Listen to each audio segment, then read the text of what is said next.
아멘. 창세기 9장 22절에서 29절까지. 9장 22절에서 29절까지 같이 읽습니다. 가나안의 아버지 함이 그의 아버지의 하체를 보고 밖으로 나가서 그의 두 형제에게 알림해 셈과 야벳이 옷을 가져다가 자기들의 어깨에 메고 뒷걸음쳐 들어가서 그들의 아버지의 하체를 덮었으며 그들이 얼굴을 돌이키고 그들의 아버지의 하체를 보지 아니하였더라. 노아가 술이 깨어 그의 작은 아들이 자기에게 행한 일을 알고 이에 이르되 가나안은 저주를 받아 그의 형제의 종들의 종이 되기를 원하노라 하고 또 이르되 셈의 하나님 여호와를 찬송하리로다. 가나안은 셈의 종이 되고 하나님이 야벳을 창대하게 하사 셈의 장막에 거하게 하시고 가나안은 그의 종이 되게 하시기를 원하노라 하였더라. 홍수 후에 노아가 350년을 살았고 그의 나이가 950세가 되어 죽었더라. 부모를 공경하라. 심판 이후에 하나님께서 다스리시는 의롭고 거룩한 나라를 만드시기를 원하시지요.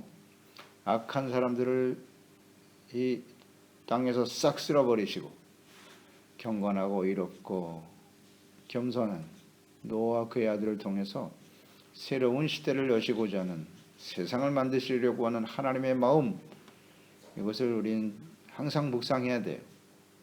나는 그들의 하나님이 되고 그들은 나의 백성이여 내 아들이 되리라. 이 하나님의 소원이 이루어지는 것이 참으로 힘드네요.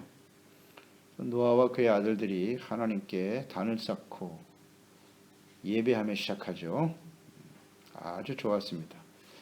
근데 노아가 포도주를 만들어 마셨다, 술 취해서 벌거벗는 이런 추태를 벌이게 되지요.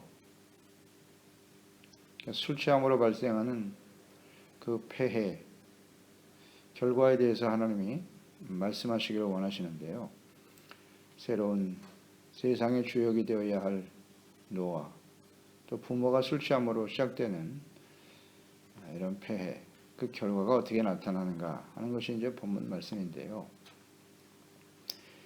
22절에 포도주에 취해 벌거벗은 노아의 경건하지 못한 모습을 함이 보았어요. 아들 함이 보았고 그 아버지의 하체를 보고 밖으로 나가 형제들에게 알렸다 그랬어요. 하체를 보고 형제들에게 알렸다. 그러니까 가나안의 아버지인 함은 아버지 노아의 하체를 보고 어떻게 행동했어야 했을까? 셈과 야벳의 행동에서 비교되는데요. 덮어주었어야 하죠. 덮어주고 이것을 사실 비밀에 붙였어야 되는 거죠. 아버지의 허물을 들추어낸다는 것은 자식된 도리가 아닌데 덮어주기보다는 형제들에게 아버지의 허물을 알리고 구경거리로 삼았다. 이 함의 태도를 잘 봐야 돼요. 그러니까 아버지의 수치를 공개적으로 밝혀버렸네요. 밝혀버렸다. 그러니까 그런 상황을 봤을 때는 진정 아버지를 공경하는 태도라면 그 허물을 덮었어야지. 그리고 입을 다물어야 되는 게 정상인데, 그러니까 이러한 함의 행동은 아버지의 어떤 인격, 권위를 실추시키는 행동이다. 그러니까 함은 느껴지는 것이 아주 경박해요. 부모에 대한 태도가 신중하지 않아. 신중하지 않은 모습을 볼 수가 있잖아요. 함. 허물을 덮어주기보다는 자꾸 들추어내서 비난하려고 하는 그런 마음을 가진 사람이구나, 함이. 그러니까 노아의 아들 중에도 이 함 같은 사람이 있다. 여기서 우리는 가인과 아벨을 또 떠올리게 되고 하나님이 셋이라고 하는 아들을 주신 그 의미가 무엇인가를 또 생각하게 되는데요. 노아의 아들 중에도 함과 같은 사람이 있구나. 여기서 이 창세기인데요. 창세기. 하나님이 지금 노아와 새로운 세상을 열고 계시는데 이 새로운 인류의 조상들 아닙니까? 가인의 후손들이나 이 노아의 아들인 함과 같은 모습을 보면서 사람들은 완전하지 못하구나. 또 얼마 지나지 않아서 사람들은 부패할 수밖에 없겠군. 노아도 마찬가지죠. 노아도 그렇게 경건하고 의로웠던 노아가 술 취해서 벌거벗다니. 노아도 역시 경건의 모습이 흐트러지고 있구나. 뭐 이런 것들을 보게 되지 않아요? 사람들은 완전할 수 없다. 23절에 셈과 야벳의 행동을 보겠습니다. 그들은 옷을 가져다가 뒷걸음쳤다는 거예요. 아버지의 허물을 보지 않겠다는 거죠. 그래서 아버지의 하체를 덮었고 얼굴을 돌리고 아버지의 하체를 보지 않았다. 이런 태도가 정상이죠. 그러니까 두 아들은 아버지를 공경하는 거예요. 공경. 아버지의 권위를 인정하고 복종하려고 하는 그런 태도. 아버지의 허물을 덮어주려고 하는 겸손한 마음이 느껴지죠? 겸손한 마음이. 그러니까 야벳과 셈은 복종, 사랑, 겸손, 이런 마음이 있구나. 이게 느껴지잖아요. 깨달아지죠. 셈과 야벳은. 그러니까 부모에 대한 태도는 곧 하나님께 대한 태도다. 우리가 성경을 통해서 계속해서 묵상되는 바입니다. 부모에 대한 태도는 곧 하나님께 대한 태도예요. 그래서 십계명에도 하나님 사랑, 특히 이웃 사랑, 제일 첫 번째 5계명이 내 부모를 공경하라입니다. 사람이 마땅히 해야 할 일입니다. 부모를 공경하는 것이 곧 하나님을 공경하는 태도와 같도다. 마태복음 15장 4절에 보면 예수님께서 외식하는 바리새인들에게 하신 말씀이죠. 하나님이 이르셨으되 내 부모를 공경하라 하시고 또 아버지나 어머니를 비방하는 자는 반드시 죽임을 당하리라 하셨거늘 부모를 비방하는 자는 반드시 죽는다. 이 말씀은 출애굽기 21장 17절 말씀을 인용하신 거예요.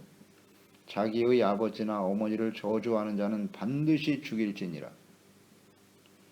그러니까 아버지와 부모를 저주하는 자다 이렇게 되어 있어요. 출애굽기 21장에는. 근데 예수님께서는 이 말씀을 인용하셔서 부모를 비방하는 자는 이렇게 해석하셨어요. 그러니까 부모를 저주한다고 하는 것은 부모를 비방하는 거예요.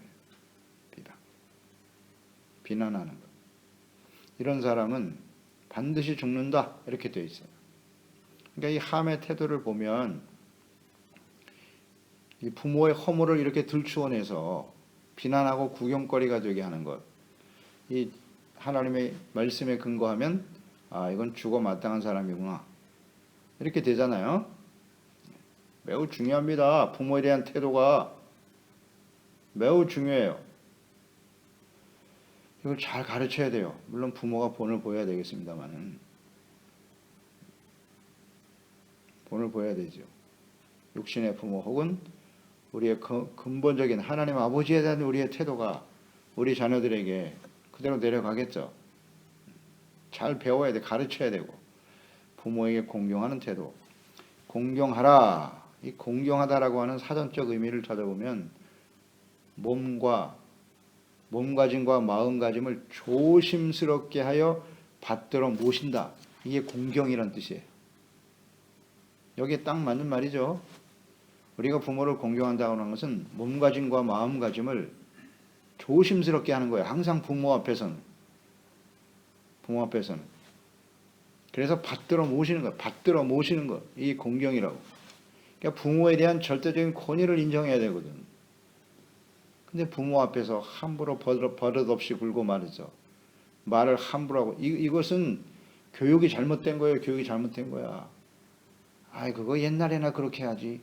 요새 누가 그렇게 합니까? 이게 원래 하나님 뜻이라니까요. 하나님을 대하듯 눈에 보이지 않잖아요. 하나님은. 부모에게 대하는 태도가 하나님께 대한 태도니까 항상 공경하는 태도를 가지라고 하나님 말씀하셨거든요.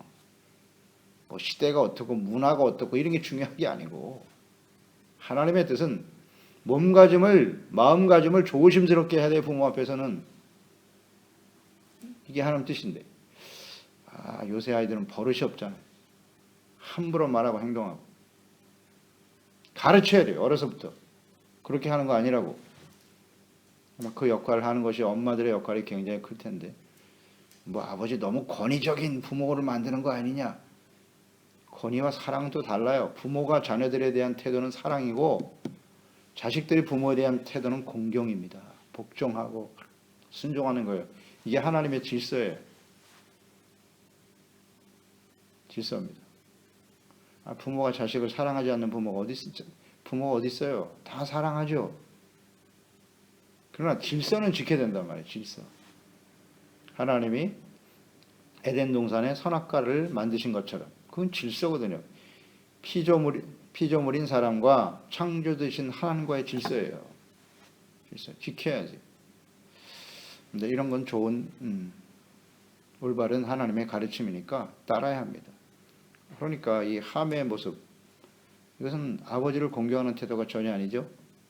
몸가짐과 마음가짐을 조심스럽게 했어야지. 근데 셈과 야벳은 그 말씀대로네요. 뒷걸음치잖아요. 보지 않으려고. 허물을 덮잖아요. 이게 몸가짐을 조심스럽게 한 태도지요.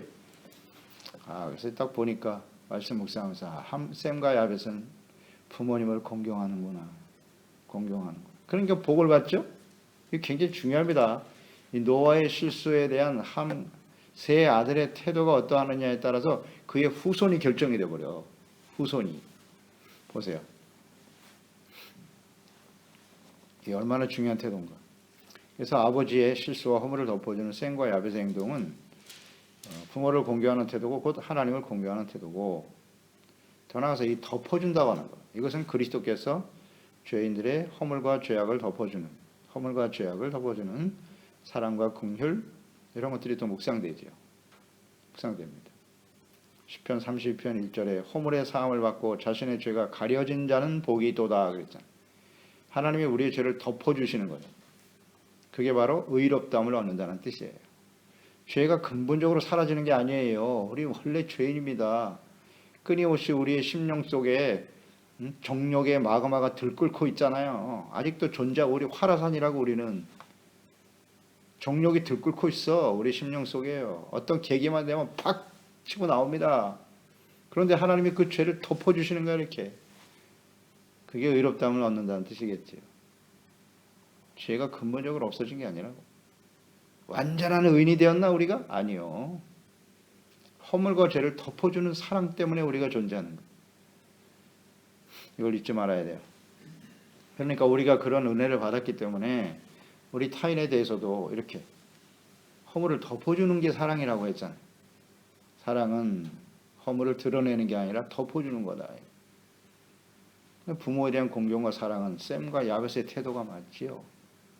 당연히 그래야죠. 왜냐하면 노아와 같이 경건한 사람이고 하나님을 바르게 섬기는 부모라 할지라도 사람이기 때문에 완전하지 못해요. 그렇잖아요? 같이 살아가는 부모와 자식, 가정에서 가족들만큼 그들의 허물을 잘 아는 사람들은 없어요. 외부 사람들은 잘 몰라. 그러나 가족들은 알잖아요. 그러면 부모의 허물이 드러났을 때 자식들은 어떻게 해야 되나? 이렇게 덮어줘야 되는 거예요. 그게 마땅한 태도라고. 남편과 아내 마찬가지. 부모와 자식 지간에도 허물이 드러나면 그걸 덮어줘야지. 근데 자꾸 들춰내려고 하는 마음이 있잖아요. 이게 우리의 잘못된 마음이에요. 수없이 하나님 앞에 죄짓는 일이고요. 덮어야지. 그걸 또 그냥 참지 못하고 드러내고. 이런 실수를 우리가 너무 많이 하는 것 같아요. 덮는 게 사랑이다. 그렇지 못한 우리의 모습들 다시 한번 생각합니다. 노아가 24절에 술이 깨었어요. 그 작은 아들이 자기에게 행한 일을 알았다. 숨겨줄 수가 없죠. 이에 이르되 가나안은 저주를 받아. 함이 저주받는 게 아니라 가나안은 함의 아들이에요. 아들을 저주해버렸네. 가나안은 저주를 받아 그의 형제의 종들의 종이 되기를 원하노라. 종들의 종, 최상급의 표현이에요. 아주 비천한 상태가 될 거라는 건. 이런 말씀을 하셨네요. 가장 비참한 취급을 받게 된다. 그러니까 이 함이 부모를 공경하는 태도가 없었잖아요. 아주 경솔하죠. 아버지의 허물을 들추어내고 공경하지 못하는 태도는 자신뿐만 아니라 자녀들이 저주를 받는 결과를 초래하게 되었다. 이게 교훈입니다. 교훈이에요. 성경은 진리라고 했습니다. 항상 여기에 기초해서 하나님의 말씀 묵상해야 돼요. 과거 옛날 이야기가 아니라고. 이거는 진리라고 해요. 진리. 모든 시대에 모든 부모와 자녀에게 적용이 되는 거예요. 그러니까 진리죠. 그렇지 않다면 이 말씀은 하나님의 말씀이 아니겠죠. 하나님의 뜻이 이와 같다는 거예요. 하나님의 뜻이 이와 같다는 거예요. 부모를 공경하지 않은 함과 같은 자녀들은 저주를 받는다. 지금 그 아버지가 아들에게 안갚음하는 겁니까? 보복하는 거예요?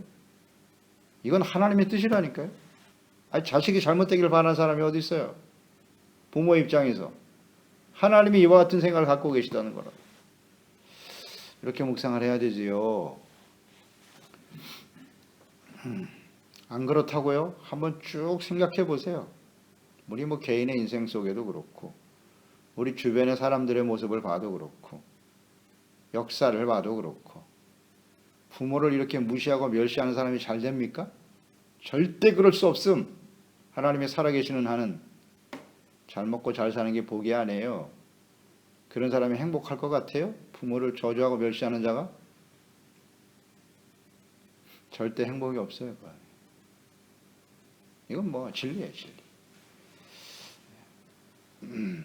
함이 이렇게 되고 말았네.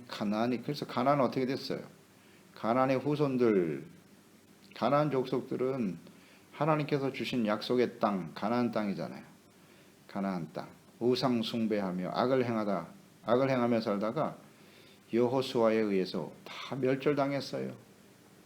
신명기 20장 17절에 헷 족속과 아모리 족속과 가나안 족속과 브리스 족속, 히위 족속, 여부스 족속을 내가 진멸하되 내 하나님 여호와께서 내게 명령하신 대로 하라. 다 진멸됐어요. 가나안 족속, 가나안 땅에서 우상 숭배하며 살았죠. 그런데 애굽에 살던 이스라엘 백성들, 셈의 후손들이죠. 이스라엘 자손들이 가나안 땅으로 들어오더라. 그랬을 때 가나안 족속들의 선택은 영접하고 환영하든지 대적하다가 죽든지 둘 중에 하나죠. 근데 그들은 어떤 걸 선택했어요? 대적하는 걸 선택했어요. 그래서 멸절당합니다. 이게 하나님의 말씀이 이렇게 성취가 되잖아요. 가나안의 족속들이 그곳에 살았다.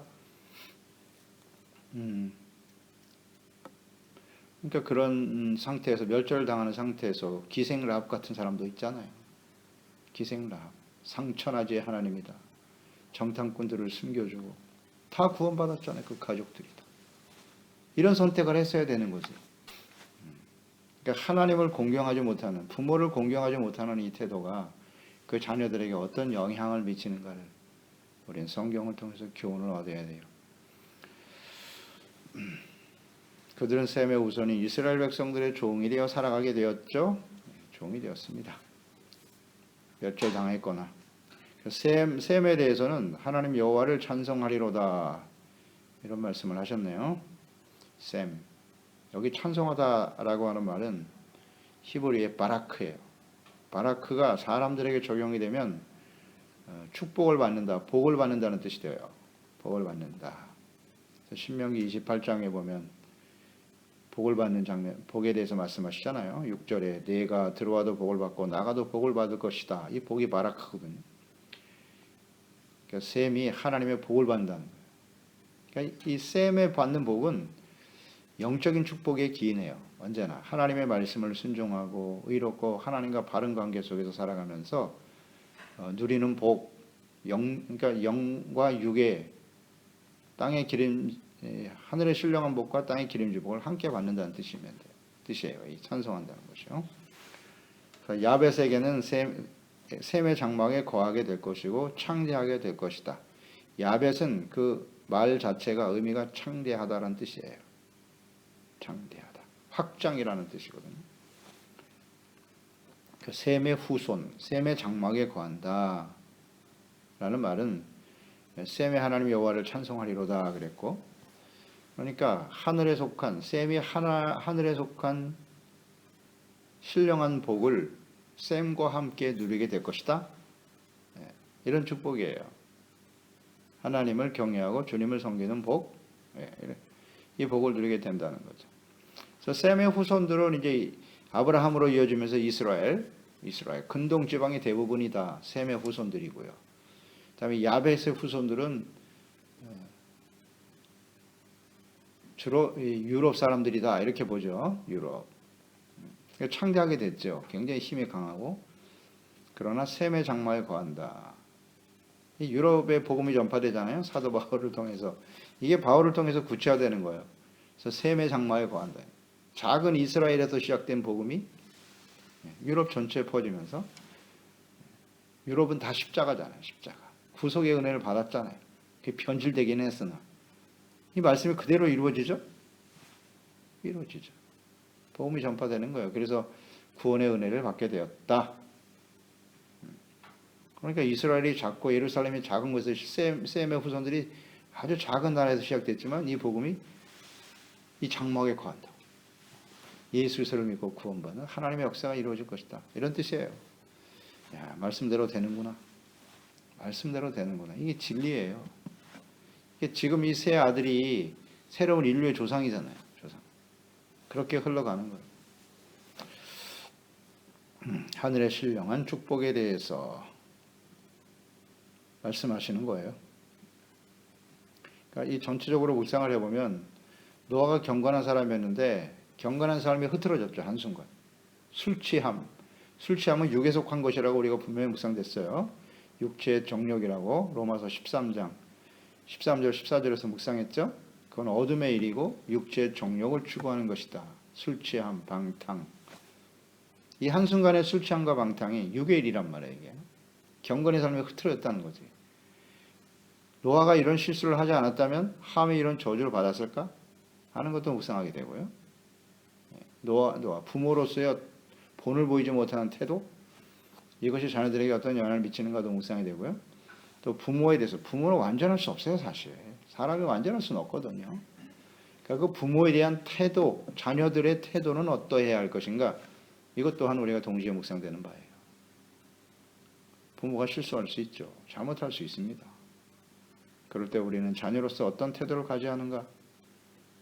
부모를 공경하는 자녀가 되게 해야 할 것인가? 셈과 야벳이냐? 함과 같은 자식이 되어야 하는. 이건 뭐 우리의 선택이기도 하지만 또 우리 자녀들에게 이런 말씀을 가르쳐 줘야 돼요. 이 결과가 이와 같이 심각하다. 이것은 하나님의 말씀으로 되는 것이니 부모를 공경하는 것이 곧 하나님을 공경하는 태도이니 그런 마음을 갖도록 하라. 또 우리가 그리스도인이니까 항상 이렇게 허물을 부모나 가족이나 혹은 예수 그리스도 안에서 함께 구원받은 성도들의 허물이 있다면 덮어주자. 그래서 셈과 야벳과 같은 하나님이 약속하신 복을 누리는 그런 가정이 되어야 할 것입니다.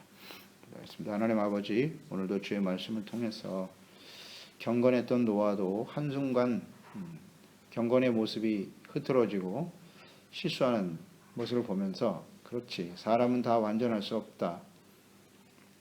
그의 한순간의 흐트러짐이 자녀들에게 어떤 영향을 주는가 하는 것을 보게 됩니다. 사람들은 다 완전하지 못해요. 그 의로운 노아의 아들들 중에도 셈과 야벳은 부모를 공경하는 진실한 모습이 있었어요. 겸손하고 허물을 덮어주려고 하는 사랑과 긍휼의 마음도 있고요. 그런데 함은 그렇지 못하더라. 그 결과가 그의 후손들에게 저주로 나타나고 말았네요. 부모를 비방하거나 부모를 이렇게 경솔하게 대하는 것은 율법에는 죽어 마땅한 죄다 그랬어요. 참 두려운 일인데요. 우리가 언제나 하나님에 대한 태도도 그렇고 부모님에 대한 태도, 예수 그리스도 안에서 함께 가족된 형제와 이웃들에 대한 태도도 다 완전한 사람은 없으니까요.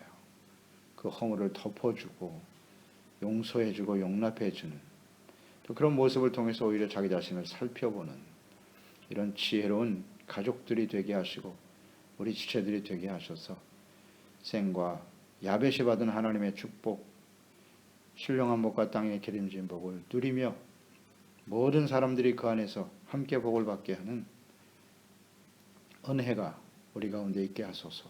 예수님의 이름으로 기도드리옵나이다. 아멘.